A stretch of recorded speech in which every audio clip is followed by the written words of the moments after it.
Ei, pessoal, eu sou a Lucila Ottoni, sou facilitadora do conhecimento aqui na Universidade Localiza e esse é nosso podcast.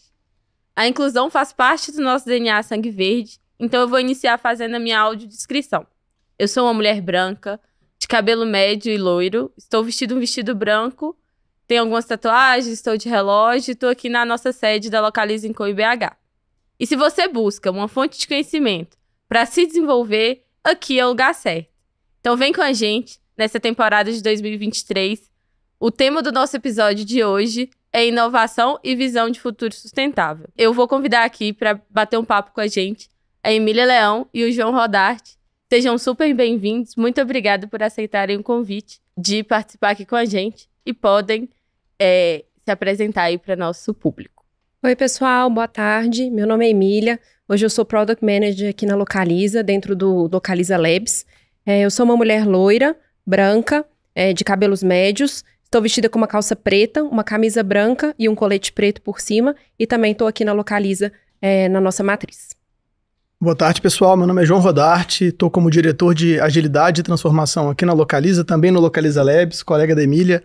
Sou um homem branco, de cabelos castanhos curtos. Estou de óculos, estou de sapato marrom, calça marrom, estou de camisa verde, com a logo da Localiza e super animado para o bate-papo de hoje.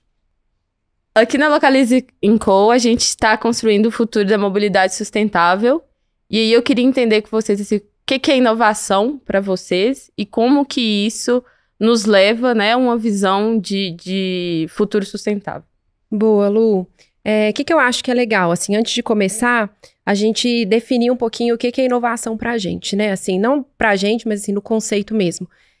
Uma vez eu li, assim, que inovação, ela pode ser vista como um processo muito de renovação. Quando as indústrias precisam se manter atualizadas, o quanto elas têm que estar alinhadas com expectativas dos consumidores. E que isso a gente está falando muito que é renovação, ainda não é inovação.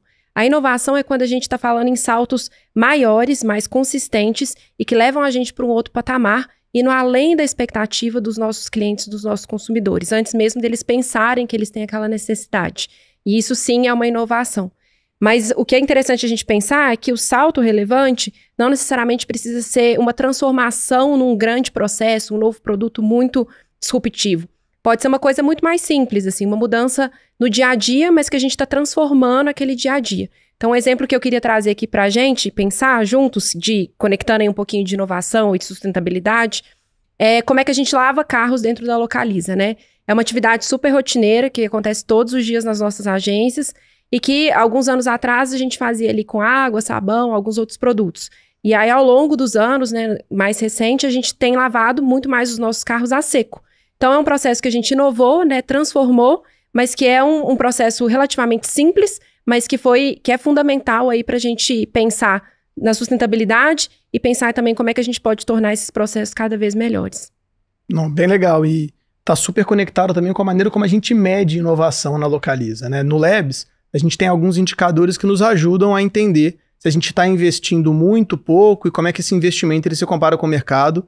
E super em linha com o que a Emília trouxe, a gente separa o que é uma inovação incremental, ou seja, uma pequena transformação ali num processo, como por exemplo de lavagem de carro, um processo físico, às vezes até no nosso processo de desenvolvimento de software, por exemplo, que são fatias incrementais e que pouco a pouco, né, elas vão somando e gerando valor para a companhia, do que seria, por exemplo, uma inovação radical. Então, um novo produto, um novo serviço, uma nova proposta de valor, um salto tecnológico relevante. Por exemplo, toda a nossa jornada autônoma, por exemplo, do FAST, de retirada de carro autônomo, se encaixa nessa categoria de inovação radical.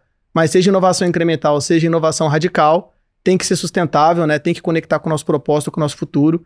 Então, só concordando, tangibilizando um pouco, é assim que a gente enxerga e é assim que a gente mensura também a inovação dentro do Labs.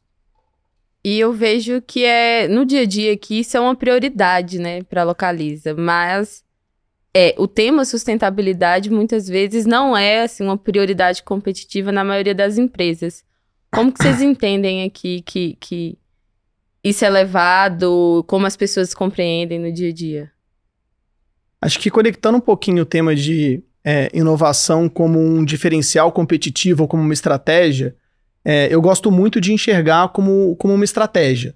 Qual que é a diferença? Assim, acho que no fim do dia a inovação também traz um diferencial competitivo, porque principalmente quando está ligado à sustentabilidade, Porque você, inovando de forma sustentável, você se conecta de maneira diferente com a comunidade, com os stakeholders.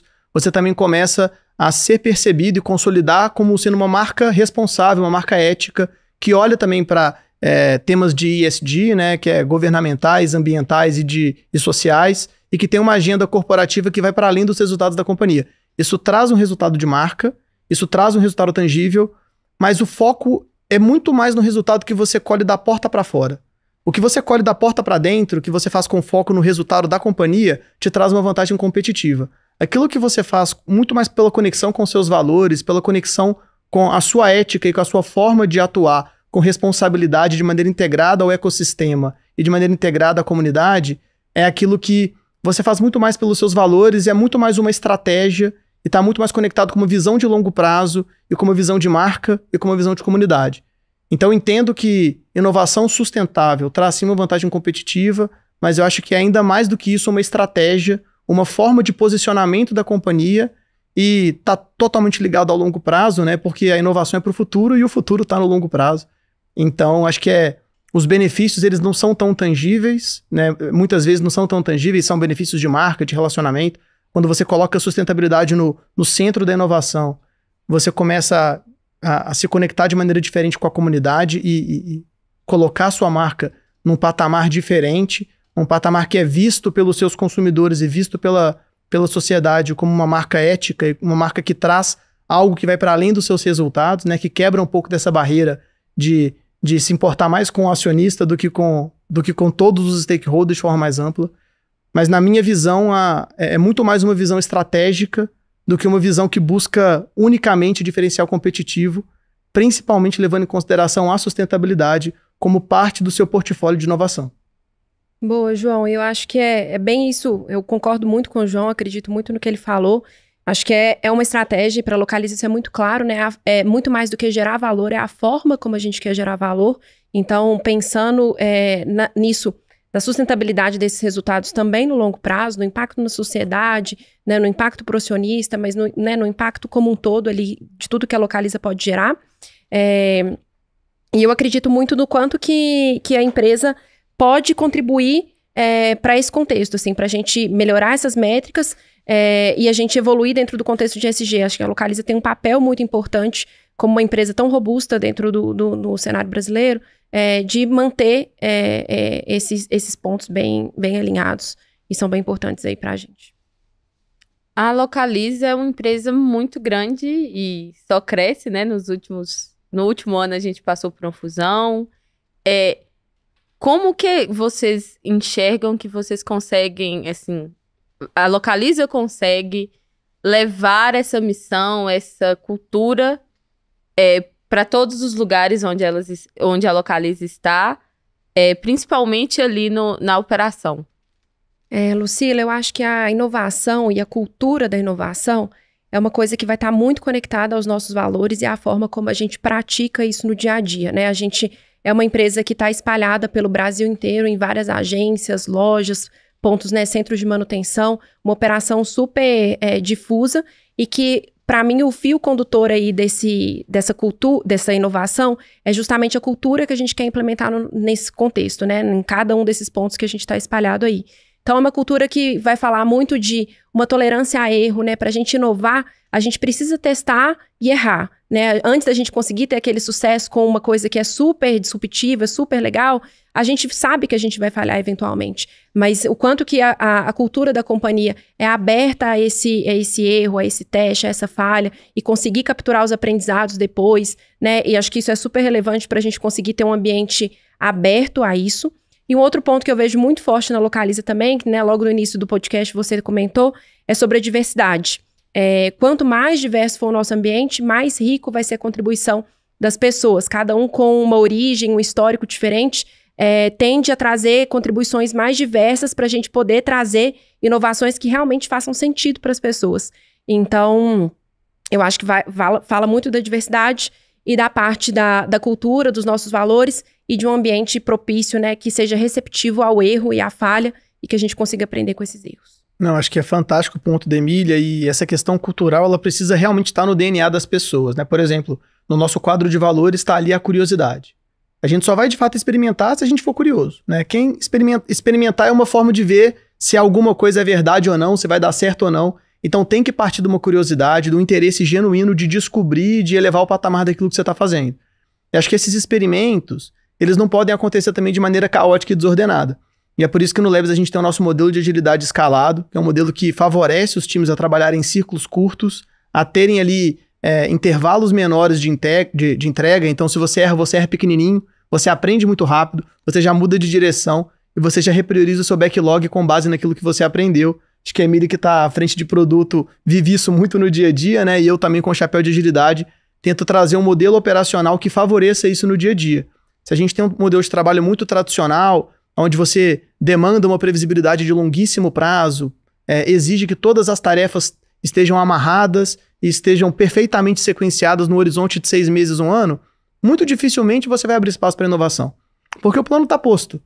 Então, no modelo ágil, você está cada vez mais fomentando intervalos mais curtos, você planeja 3 meses, 15 dias, e dentro desses intervalos menores, você tem ali papéis e responsabilidades definidos dentro dos times que favorece essa cultura de testar pequeno, aprender com o resultado, seja um teste que deu certo ou que deu errado, o aprendizado vale do mesmo jeito, tomar uma decisão mais acurada com base naquilo que você aprendeu e tentar fazer isso tudo com o cliente no centro e construindo do cliente para trás. Então, essa cultura que a Emília trouxe, esse modelo operacional que eu estou tentando tangibilizar um pouquinho juntos, eles potencializam uma cultura de inovação. E é assim que a gente tem trabalhado no Labs já faz mais ou menos uns 3 anos. Eu sou suspeita com agilidade, porque eu sou agilista também. Mas focando aqui na melhoria contínua, principalmente de quem está nos assistindo, que tem curiosidade sobre o tema, e até mesmo de nós colaboradores aqui na Localiza, como que vocês conseguem enxergar que essas pessoas podem procurar saber um pouco mais, ou então contribuir um pouco mais, assim? Eu vejo que aqui a gente tem muito uma parte colaborativa, trazendo muito pro meu dia a dia. Às vezes vou visitar uma loja e a inovação acontece nessa visita. Não tem uma visibilidade ali do que acontece no dia a dia, essa pessoa conversa com a gente e a gente traz essa inovação. Mas muitas vezes pode ser que essa pessoa não saiba que ela pode levar. Então, assim, o que vocês indicam para que toda a nossa plataforma, para quem também tá nos assistindo, como que a gente pode estar sempre ali focado na melhoria contínua, trazendo inovação e um futuro sustentável para a Localiza? Boa, acho que um ponto que eu acho que é super importante, acho que complementa o tema do experimento, e acho que também garante que esses experimentos eles estão acontecendo de maneira centrada no cliente, é a presença na ponta. Né? E quando a gente fala presença na ponta, a gente está falando dos times que estão desenvolvendo os ativos de tecnologia, ou, por exemplo, os times que estão fazendo um desenvolvimento de um novo negócio, eles estarem de fato presentes, participando ali, né, de maneira, marcando presença verdadeiramente na operação, interagindo com os clientes dos seus produtos. Seja um cliente final, que vai realmente alugar o carro, por exemplo, se for uma solução de ouro no cliente final, ou se for uma inovação para o colaborador, por exemplo, da lavagem, ou, por exemplo, um aplicativo que organiza as tarefas do operador ali nos nossos pátios de operação. É importante que o Product Owner, né, ou seja, quem está cuidando do time de tecnologia que atende aquele cliente, que os desenvolvedores, que os times de negócio, que os times de design, que os times de marketing, todos eles estejam verdadeiramente participando da atividade em si e presentes na ponta. Né? Acho que você trouxe um ótimo exemplo de uma visita à ponta que trouxe uma oportunidade de inovação para dentro. E acho que, além da presença na ponta física, que é você ir lá e estar fisicamente presente, participando ali, vendo a operação, existe também outros mecanismos de fazer com que a ponta possa estar presente. Né? Então, formulários de feedback, conversas, exercícios de discovery que a gente pode construir junto com os nossos times de design, pesquisas de mercado, pesquisas com clientes. Dentro do mundo de tecnologia, por exemplo, existe uma disciplina chamada Product Ops, que é uma forma analítica de você ver como que o usuário está interagindo com o seu produto. Enfim, acho que tem um arsenal aí no nosso cinto do Batman de presença na ponta, várias formas da gente tentar garantir que o cliente esteja verdadeiramente no centro desse processo de inovação. E acho que a competência de produto tem um papel fundamental para garantir que isso aconteça e para garantir que esses insights que são construídos junto com o cliente estejam verdadeiramente sendo traduzidos em melhorias e inovações de produto que vão alimentar o backlog dos nossos times de desenvolvimento. Eu acho que é interessante, conectando um pouco com a visão que o João trouxe, é que a inovação, né, nós dois aqui, né, nós três, na verdade, todos atuamos no time do Labs e acho que vivemos muito isso no nosso dia a dia, mas o quanto essas inovações também podem surgir na ponta, né? Então, na ponta, em pessoas que estão operando o nosso negócio e que, na verdade, elas estão muitas vezes mais próximas dos clientes, né? Ouvindo as necessidades deles, ouvindo as dores e podem trazer soluções e propostas, tanto quanto o time que às vezes está aqui na matriz, colocando a cabeça para pensar, pensando no novo negócio, numa nova funcionalidade, mas que essas pessoas às vezes têm muito mais insumo do que a gente, né? Acho que a gente tem que ir para a ponta para poder enriquecer o nosso histórico e para a gente aprender mais e estar mais de olho ali no que acontece, para a gente construir produtos que sejam mais aderentes e que sejam, enfim, com mais fit mesmo, né? Com as necessidades de todo mundo ali que está utilizando, seja uma pessoa, um colaborador ou seja um cliente final, mas que a gente tem que encorajar muito, que a inovação pode acontecer em qualquer lugar. Então, você mesma brincou, né, que numa visita à loja isso pode acontecer. Eu acho que, na verdade, é o espaço super propício para que isso possa existir e a gente tem que encorajar muito essas pessoas a contribuírem e a lançarem novidades e funcionalidades novas para os nossos usuários, sejam eles clientes ou sejam nosso público interno. Acho que uma forma coloquial de falar é que a inovação ela é muito potencializada pela barriga no balcão, né? Exatamente. Então vai lá e coloca a sua barriga no balcão, vê o cliente interagindo com os produtos, vê o atendente interagindo com os produtos. Muitas vezes o nosso balcão é um balcão digital, né? Então, como eu comentei, algumas tecnologias que possibilitam que a gente coloque a nossa barriga no balcão, olhando para como o cliente interage com o nosso aplicativo. Quanto mais próximo do cliente, ou fisicamente mesmo, ou através de algum tipo de tecnologia, quanto mais próximo, quanto mais centrado no cliente for o processo de inovação, mais assertivas vão ser as nossas evoluções e maior a chance, né, da gente conseguir esse fit, né, que é quando aquilo que está sendo desenvolvido a partir de um processo de inovação endereça de maneira verdadeira uma dor do cliente, atende de maneira verdadeira uma necessidade do cliente, e é aí que a gente começa, como você comentou no começo, Lucila, a trazer uma vantagem competitiva para a Localiza, né? Porque ela passa a ser mais capaz de se adaptar e de aperfeiçoar e evoluir a sua proposta de valor à medida que o cliente também evolui, muda suas necessidades e muda o jeito de interagir com a nossa marca, com os nossos produtos e com os nossos aplicativos. E é engraçado que vocês estavam falando e eu estava pensando em situações que eu fui, pesquisei e nem era em momento de trabalho. Você vai pegar um Uber, por exemplo, e aí vez ou outra pergunta, assim, seu carro é próprio, é alugado? E aí já aconteceu de ter vários produtos, ter do Zarp, de ter seminovos, de ter... é bacana e acaba que eu vou conversando ali. Às vezes a viagem é um pouquinho longa, você acaba descobrindo algumas coisas e sempre eu passei um pouco do feedback pra turma que eu acesso aqui dentro do Labs, né? É engraçado. Acho que você deu um exemplo legal. Eu brinco muito, interagi bastante com o Kleber, que até o ciclo passado ele era o nosso Product Manager de Zarp, né? Zarp é a nossa solução para motorista de aplicativo. E eu brinquei muito com ele que para ele era muito fácil ter a barriga no balcão, porque era só ele ir trabalhar todo dia e voltar do trabalho de Uber. Que ele podia conversar com os motoristas e de maneira muito orgânica ele poderia estar com essa proximidade, de fato participando ali, né, do processo de entender como o cliente está interagindo com o produto, quais são as novas necessidades que ainda não estão atendidas pelo aplicativo. Então, acho que tem muito da cultura da Amazon também, né, que fomenta muito que os próprios colaboradores usem ou tenham um nível muito grande de interação com pessoas que usam os seus produtos e serviços. Acho que é justamente para a gente conseguir capturar essa percepção e garantir que ela está sendo considerada no processo de definição das nossas estratégias de inovação e de priorização do nosso backlog.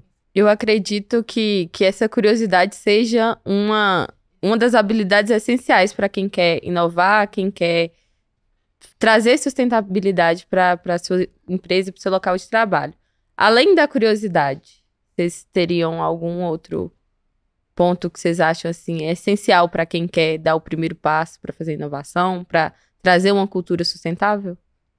Eu acho que é a curiosidade, o se manter atualizado, né? Tá sempre de olho nas coisas que estão acontecendo, que linka muito também com a curiosidade. Uma vontade de aprender, né? Então, acho que é super importante para para estar ali testando, aprendendo e ajustando a rota conforme o que for acontecendo, né, com o seu produto, com a sua realidade. Mas eu vejo muito uma postura mais proativa mesmo, assim. Uma postura que busca aprender, que sai da zona de conforto, que é mais curiosa, que é mais atenta. Querendo ou não, é como você disse ali na sua experiência com o motorista de aplicativo. Estar atento em diferentes contextos aos detalhes e como que aquilo pode melhorar a nossa experiência. E a gente tá com esse olhar atento todo o tempo, porque tem oportunidade em vários lugares. Então, essa postura mais curiosa, mais atenta, vai fazer toda a diferença para conseguir capturar esses pontos de atenção aí. Eu acho que, de maneira complementar, acho que tem um lado da criatividade e da curiosidade, a gente está explorando bastante esse lado. E eu acho que do outro lado, assim, fazendo um contraponto, eu acho que essas duas coisas têm que estar juntas, tem também um lado de pragmatismo. Porque a cultura de experimentação que funciona na prática é aquela cultura de experimentação onde, na hora que você faz um teste AB, um experimento, na hora que você testa alguma funcionalidade, monitora algum processo novo para ver como é que ele se comporta, você tem que saber exatamente o que você está medindo, né? Qual que é a sua hipótese ali? O que é sucesso? O que é insucesso nesse experimento? Então, por exemplo, vou tentar uma jornada diferente de reserva para o meu cliente no aplicativo, porque tem hipótese que essa nova jornada converte mais. Beleza, então vou criar essa nova jornada, vou pegar um pouquinho do fluxo do meu aplicativo, do meu site, vou levar para essa nova jornada e eu vou olhar para taxas de conversão, eu vou olhar para taxas de NPS, que é o nosso índice de satisfação com nossos aplicativos. Eu tenho que saber exatamente o que eu estou medindo para que eu consiga, a partir dos experimentos, ter insights que são estatisticamente relevantes e que vão, de fato, poder serem escalados com segurança e com confiança de que aquilo ali é um passo na direção certa, no sentido de encantar mais o seu cliente, de evoluir o seu produto.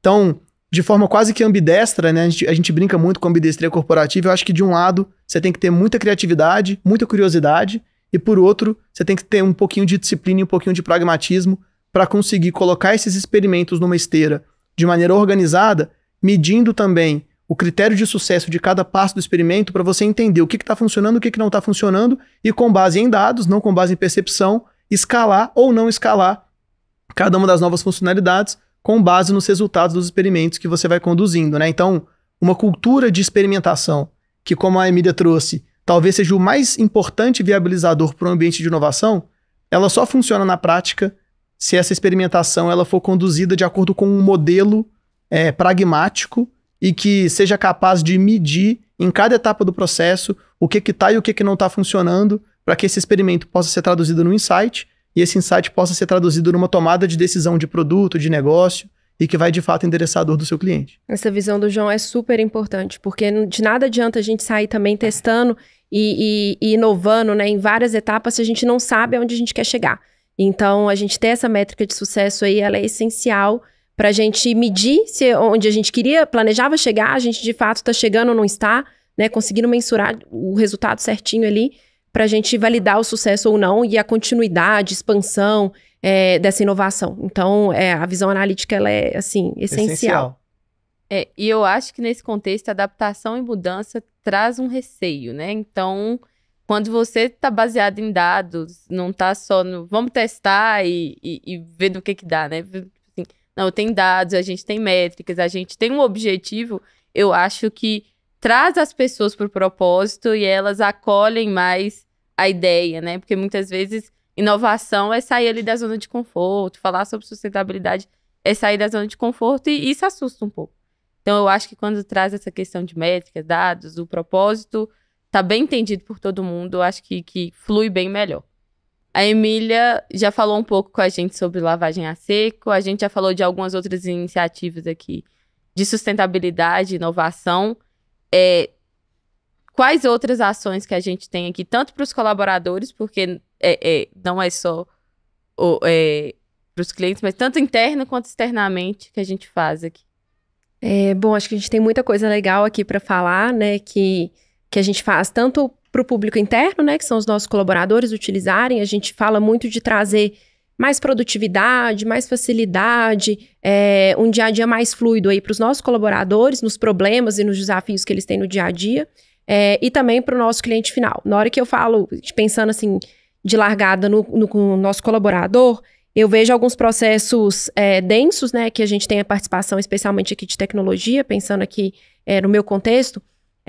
Por exemplo, na hora que a gente está preparando os carros para venda, a gente tem um produto que se chama Agiliza, que ajuda, né, os nossos técnicos da operação a fazerem ali todo o processo de preparação de venda do carro, os ajustes que têm que ser feitos no carro e toda a preparação para o nosso carro fluir para seminovos. Então, existe, né, um aplicativo ali que ajuda o nosso técnico e que é uma super, um super facilitador ali para o dia a dia dele. A gente tem também, pensando no nosso contexto de aluguel de carros, alguns produtos também digitais para poder facilitar a lavagem, abastecimento, para poder ajudar o pessoal que fica envolvido nesses processos, e que também são produtos que são super legais e super inovadores também, e trouxeram muitos benefícios na ponta, né, seja de produtividade, seja de gestão de custos, enfim, várias alavancas aí que a gente conseguiu melhorar. E na hora que eu olho para o cliente final, assim, o João comentou no início, mas para mim o maior exemplo nosso que a gente tem de inovação mais disruptiva é o Localiza Fast, que é o nosso produto que o cliente consegue abrir as portas do carro automaticamente pelo aplicativo, né, faz a reserva por um canal digital e consegue fazer ali todo o processo de assinatura de contrato, reconhecimento né, de que você é você mesmo, e conseguir abrir as portas diretamente pelo aplicativo, sem ter que passar no balcão de uma agência. Então, deixando o processo 100% autônomo, né, o cliente consegue tirar o próprio carro ali sem passar por nenhuma pessoa, nenhum atendente. E assim, é uma das nossas grandes inovações dos últimos anos. E, bom, assim, na hora que a gente escuta, né, os feedbacks que a gente vê acontecer, você vê ali, né, praticamente uma mágica. Mas é fantástico e é uma super inovação para o nosso cliente. Legal, e acho que esses exemplos não aconteceram por acaso. Quando a gente começou a nossa jornada de transformação digital há mais ou menos uns 4 anos atrás, a gente definiu uma ambição digital clara, que era estar entre as maiores e mais admiradas empresas de tecnologias e dados do mundo, e ser digital para 3 grandes motivos, né? 3 grandes pilares da nossa transformação digital, que tem tudo a ver com inovação, e tudo a ver com o futuro. Acho que o primeiro era ser digital para encantar nossos clientes e colaboradores. Então a Emília está trazendo vários exemplos, né, de inovações que mudaram a produtividade, o dia a dia, o engajamento de colaboradores e que geraram muito valor para o nosso cliente. Ser digital para transformar a maneira de operar um negócio. Então, vários processos, né? Acho que o Agiliza é um ótimo exemplo. Vários processos que eram arcaicos e que tinham um baixo nível de digitalização e que muita gente achava que, putz, não é ali que eu vou inovar. Não, é ali que você vai inovar sim, né? Como comentado no início, né? Inovação de processo e inovações incrementais que trazem produtividade, que trazem mais engajamento para o colaborador que está usando aquele produto, trazem muitas vezes mais segurança, também são muito bem-vindas dentro de um portfólio de inovação de uma empresa. Então a gente colocou como segunda grande ambição do processo ser digital para transformar nossa maneira de operar um negócio. E por último, ser digital para lançar novos produtos e novas soluções digitais. E aqui a gente tem vários exemplos. O Zarp mesmo, né, nossa solução de motorista de aplicativo, cresceu ao longo do nosso processo de transformação digital. O meu, que é a nossa solução de carro por assinatura para pessoa física, também cresceu com seus aplicativos, com todos os seus motores analíticos que estão ali por trás do aplicativo, dentro do nosso processo de transformação digital. A gente tem o Localiza Mais, né, que são soluções voltadas para o motorista que tem um carro próprio, então ele passa a fazer parte do nosso ecossistema. Algumas soluções também voltadas para os nossos mecânicos parceiros, as nossas oficinas parceiras também, dentro do nosso ecossistema equipe. Então, seja o ecossistema, seja um lançamento de um novo produto, seja um colaborador, seja um cliente, ou seja um processo, todos esses elementos, eles estão passíveis de sofrerem inovações, de serem disruptados através de inovações, e todos eles têm sua cadeirinha cativa dentro do nosso portfólio de produtos e de inovações que a gente trabalha dentro do Labs e na companhia como um todo. Então, só reforçando, a gente começou lá atrás com esse bate-papo e agora a gente volta para esse tema. Inovação é muito mais do que um produto novo, inovação é muito mais do que um uau. Por exemplo, quando você abre a porta tirando uma selfie no Fast, que você faz um uau.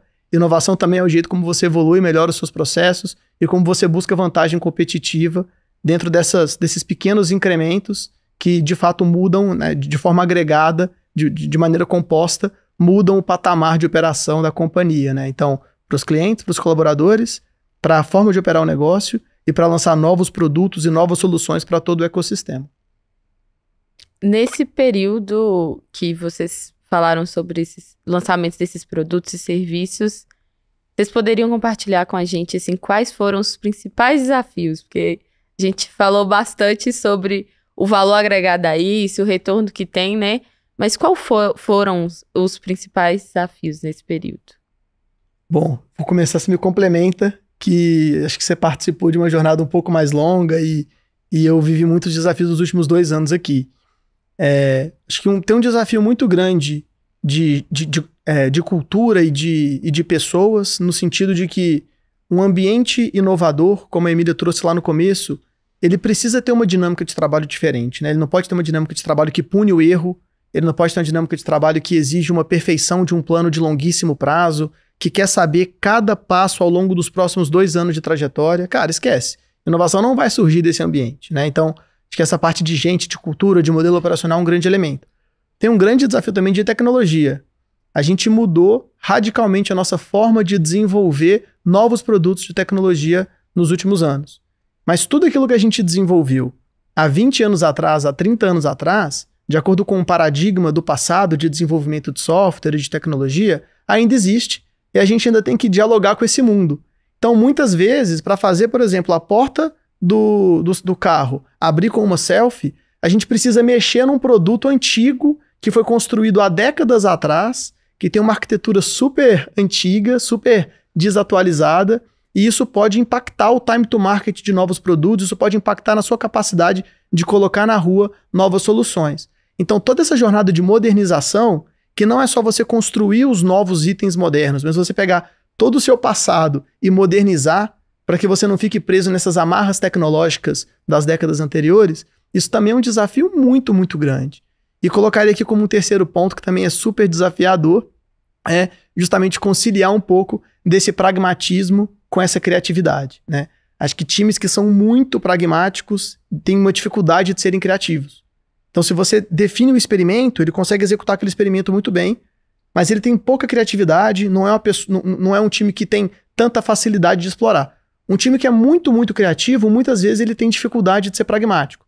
Então, você conseguir encontrar esse equilíbrio da criatividade pragmática, essa ambidestria, de você conseguir criar as hipóteses de maneira criativa, mas conseguir também testar essas hipóteses e ir ajustando a proposta de valor à medida que você vai fazendo os experimentos, faz um teste AB. Isso é um desafio muito grande e eu acho que isso exige um tipo de treinamento, capacitação em um ambiente diferente, onde as pessoas têm liberdade para errar, mas ao mesmo tempo estão dentro de um modelo operacional que possibilita que esses experimentos aconteçam de forma efetiva e tem uma visão pragmática de onde a gente quer chegar e qual que é o resultado que a gente espera, se deu certo e errado, qual que é o insight, qual que é a novidade que a gente aprendeu com base no experimento e como é que a gente escala isso para a plataforma como um todo, né? Então, acho que do período que eu participei, esses foram os grandes desafios. Boa, João. Eu acho que, para complementar um pouco, concordo muito com os pontos, acho que foram aprendizados super fortes nossos, mas na hora que eu penso na nossa jornada de transformação digital, e nesse processo de inovação, tudo que a gente tem passado nos últimos anos, que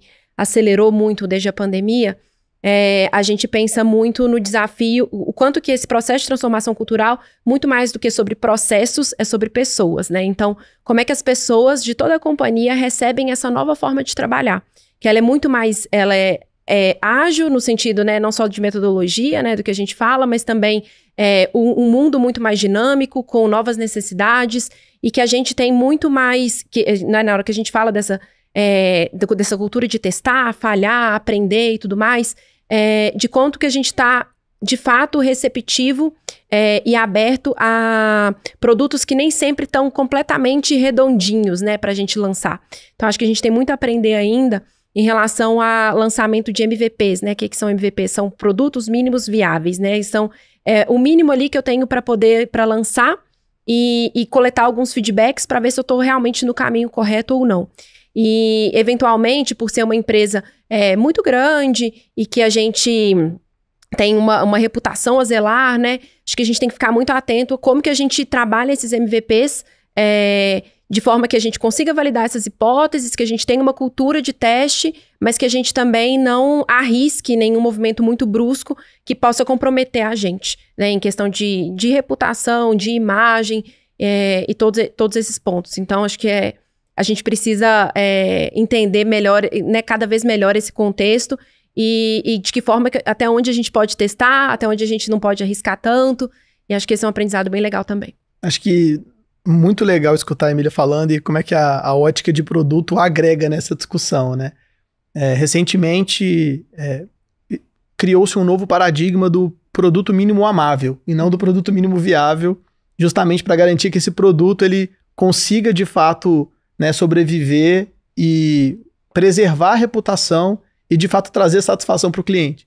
Então, o produto já está viável, mas será que ele está amável? Onde que eu faço um corte, coloco na rua, começo a experimentar, validar a hipótese, aprender, e quando que, na verdade, acho que ainda está um pouco maduro, precisa amadurecer um pouco mais e precisa de um pouco mais de lapidação. Onde é que você passa a régua e fala, tá pronto para ir para a rua? E como é que você faz esse experimento com parcelas incrementais do seu pool de clientes para garantir que você tem massa crítica de dados, para que os insights sejam relevantes e você consiga escalar com segurança, mas ao mesmo tempo mitigando os riscos de você colocar talvez uma solução que ainda está muito pouco madura e que ainda não tem todos os elementos necessários para gerar satisfação e para impulsionar o engajamento do cliente.